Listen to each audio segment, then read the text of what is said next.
সুরূপার লকেট নিয়ে ধরা পড়ে অবশেষে পরমাকে আসল সত্য বলে দিল মিস্টার ব্যানার্জি। হ্যাঁ বন্ধুরা, অনুরাগের ছোঁয়ার আগামীতে আমরা এমনটাই দেখতে চলেছি। অনেক বছর আগের কঠিন সত্যটা পরমার কাছ থেকে, এমনকি নিজের স্ত্রীর কাছ থেকেও এই সত্যটা লুকিয়ে গেছে মিস্টার ব্যানার্জি। তবে মিস্টার ব্যানার্জির মনে একটাই ভয় কাজ করে যে কখনো যদি পরমার সত্যটা জানতে পারে বা পরমার মা সত্যটা জানতে পারে তখন কি হবে, কিভাবে আমি পরিস্থিতি সামলাবো। আর এই ভয়টাই আজ সত্য হয়ে গেল যখনই পুরোহিত মশাই বাড়িতে এসে বলল পরমার যমজ বোন আছে আর তারও খুব তাড়াতাড়ি বিয়ে হতে চলেছে, আর আমার গণনা কখনো ভুল হয় না। এমনটা শুনেই তো পরমার বাবার শরীর খারাপ শুরু হয়ে যায়, যেটা দেখে পরমার একটু সন্দেহ হয়। এদিকে বাড়িতে থাকে অভ্রজিতের পরিবারের সকলে। এরপরে যখনই চৌধুরী বাড়ির সকলে বাড়ি ফিরে যায় ঠিক তখনই পরমা তার বাবাকে ধরে আর বলে, বাবা, পুরোহিত মশাই কি বললো? আমার যমজ বোন আছে, তাহলে সে কোথায় কোথায় আছে? আমরা কেন তাকে এখনো দেখিনি? এদিকে পরমার মাও একই কথা বলে,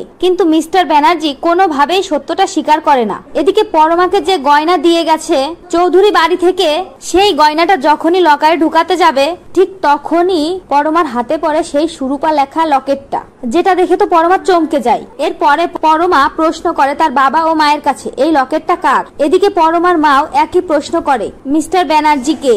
ঠিক তখনই ব্যানার্জি আর কোনো কিছু গোপন করে না। মিস্টার ব্যানার্জি বলে, সব সত্যটা তোমাদের জানা দরকার বলেই সবটা খুলে বলে মিস্টার ব্যানার্জি, সুরূপা অন্য কেউ নয়, পরমাই সুরূপা। পরমার সত্যি একটা যমজ বোন আছে, কিন্তু সে কোথায় আছে আমরা জানি না। অনেক বছর আগেই আমি পরমাকে একটা অনাথ আশ্রম থেকে নিয়ে এসেছিলাম। পরমার মাকে বলে, তোমাকে বাঁচানোর জন্য কোনো রাস্তা না পেয়ে এমনটা করেছিলাম। আর একজন মানুষ ছিল, সেও তার ওয়াইফকে বাঁচানোর জন্য ওকে নিয়ে গিয়েছিল।